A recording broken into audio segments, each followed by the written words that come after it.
$60 Million Man is a Stephen Chow comedy. It's definitely one of his more zany ones, though. If I had to describe the tone, it's like a Jerry Lewis comedy meets Jim Carrey's The Mask, throwing a little bit of Inspector Gadget and Terminator. So the movie's about a student who's kind of a brat. His father's very rich, so he wakes up to freshly milked milk every morning, takes a helicopter to school.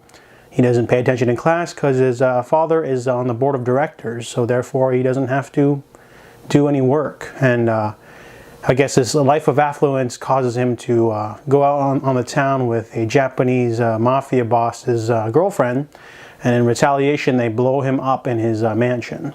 So the only thing to survive is his lips and his brain, and he has a little bit of a fight with his father, so his father won't pay for a new body. But this professor at his school, who's also a sort of mad scientist type, offers to for $6,000 to give him a body. So he's able to get his body back, but it's mostly just bits and pieces. He has to eat batteries. He hates his life. 2 years have passed, and he's unemployed until he gets a knock on his door from an old person he used to mess with, and he gets a job at a school as a teacher. So everything sort of goes the other way. Now he's a teacher, and of course he's at the roughest school in the entire country because all of the students are sons and daughters of rich people, and they don't care if their children do well or not. They just want it on their resumes.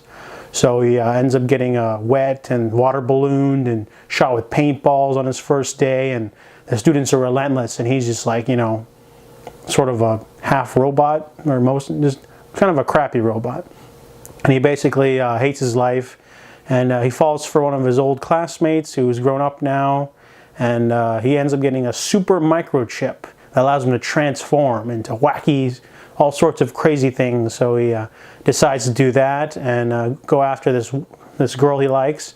Meanwhile, the Japanese mafia boss comes after him once more and gets his own robot, and they have a huge finale.